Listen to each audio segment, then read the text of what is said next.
एक कंसेप्ट ये बना हुआ है कि उसमें बहुत लॉबी और ग्रुपिंग चलती है। इर्द गिर्द के सारे लोग जानते हैं कि इस आदमी से लॉबिंग नहीं होती। ये जो आधार कार्ड एक शनाख्ती निशान बन गया है, ये प्रॉब्लम हमारी रूह को भी, आत्मा को भी जख्मी करता है।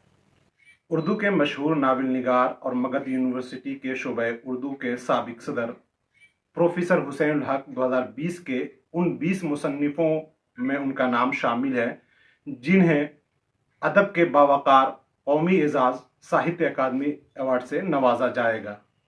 प्रोफेसर हुसैन उल हक को ये अवार्ड उनके नावल अमावस में ख्वाब के लिए दिया जा रहा है।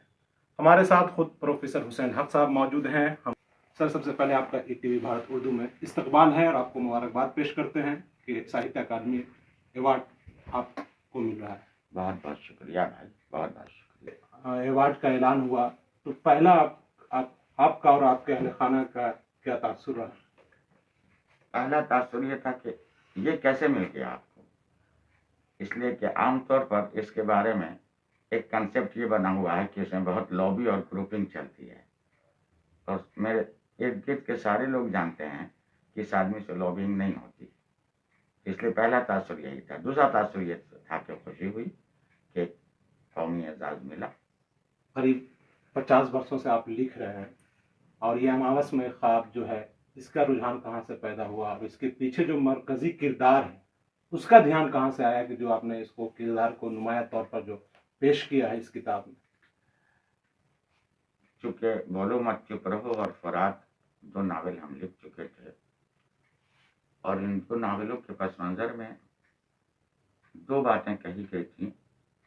एक तो ये कि हुसैन उल हक के यहाँ अपने इर्द गिर्द की सूरत हाल बहुत खुलकर सामने आती है। उन्होंने लिखा कि तहजीबी मंजरनामा बहुत ज़्यादा नुमाया है, यानी जो कल्चरल उतार चढ़ाव और नशोब व फराज होता है वो इनके यहाँ दिखाई देता है। जो कल्चर पीछे जा रहा है और जो नया कल्चर आ जा रहा है, तो ये 2 चीज़ें हमारे यहाँ मौजूद थी। अब इसी के तहत जब तीसरे नावल के बारे में सोचने लगे कि नावल लिखा जाए, तो मेरे अंदर में जो रॉ मटेरियल तैयार हुआ और नावल का जो इंफ्रास्ट्रक्चर तैयार हुआ, वो खुद ब खुद इस हिंदुस्तान के ऑब्जर्वेशन, मुताले और मुशाहदे पर मबनी हो गया। और इसका मरकजी किरदार इस्माइल, ये एक ऐसा किरदार है जो महाराष्ट्र और बिहार और दिल्ली कई सूबों से होता हुआ आखिर अपने अंजाम तक पहुंचता है, मगर हमेशा ये मुतहर्रिक रहता है और बोलने से ज़्यादा ये काम करता है। ये अपना अमल और तफाउल और एक्टिविटी दिखाता है, जिसके ज़रिए इसका किरदार जो है इस्टेब्लिश होता है। तो एक बात तो ये हुई। दूसरी बात ये हुई कि इस्माइल तारीख में, हिस्ट्री में भी एक कैरेक्टर रहा है जिसने कुर्बानी दी है।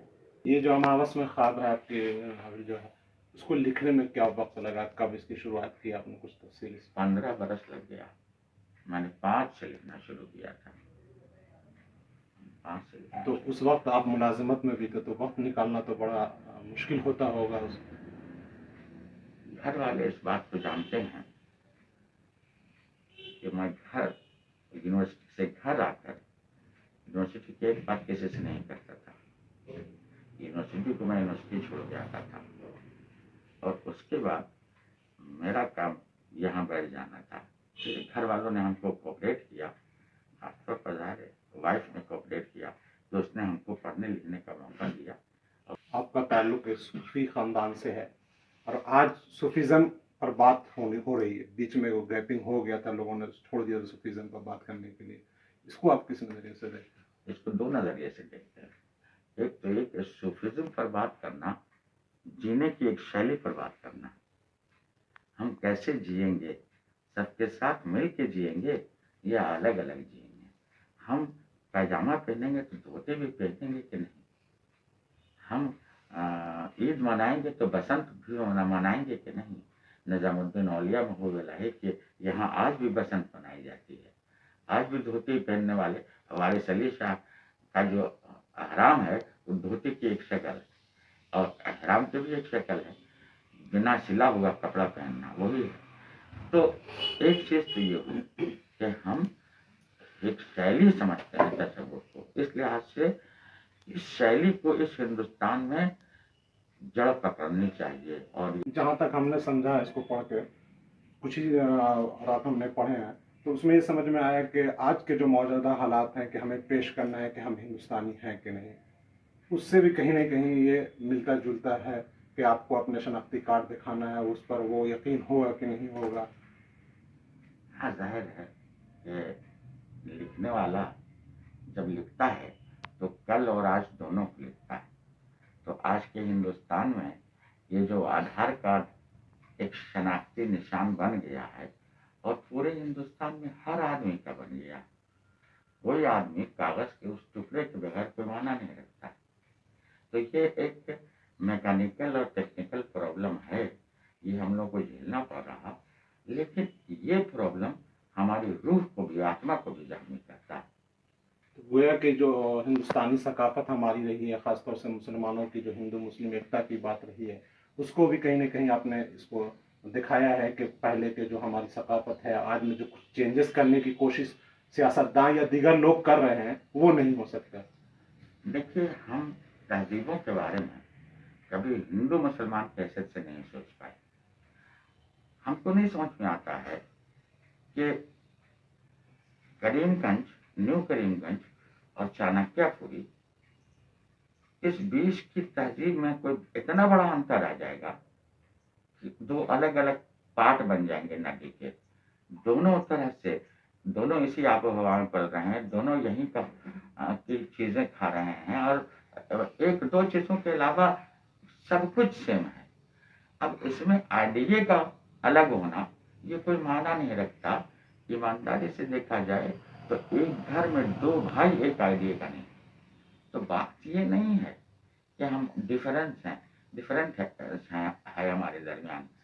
बुनियादी बात यह है कि हमने जिंदगी की इस हकीकत को कि जिंदगी पॉजिटिव और नेगेटिव और डिफरेंट एलिमेंट्स से मिलकर बनती है, इस कुल्लिये को किस हद तक समझा है, इस प्रिंसिपल को कि जब हमको जीना है तो हमको जिसको कहते हैं कि जोड़ों में जीना होगा। एक सफेद रहेगा तो एक स्याह रहेगा, एक दिन रहेगा तो एक रात रहेगी, और ऐसे ही से है जिंदगी मुकम्मल होती है। तो ये थे प्रोफेसर हुसैन हक साहब, जिनका मानना है कि लिटरेचर और सूफिज्म दोनों ये लोगों को जोड़ने वाली बात है। साहित्य अकादमी अवार्ड जो इनको मिला है उस पर इन्होंने खुशी का इजहार तो किया, लेकिन अपने तासुरात में इन्होंने कहा कि पहला जो मेरा तासुर था वो ये था कि लोग कहते हैं कि जो अवार्ड मिलते हैं उसमें लॉबी होती, चूँकि इनका लॉबी से कोई ताल्लुक़ नहीं है, सीधे साधे ज़िंदगी इनकी है और इनकी ज़िंदगी खुली किताब है। बहरहाल इसको लेकर पूरे अहले खाना को खुशी है, पूरे गया के लोगों को खुशी इस बात की भी है कि ये गया का पहला नाम है जो साहित्य अकादमी अवार्ड के लिए मुंतखब हुआ है। हम आपको बता दें कि वज़ीर आला नीतीश कुमार ने भी बिहार के तीनों मुसन्निफिन को इस अवार्ड के लिए मुबारकबाद पेश की है।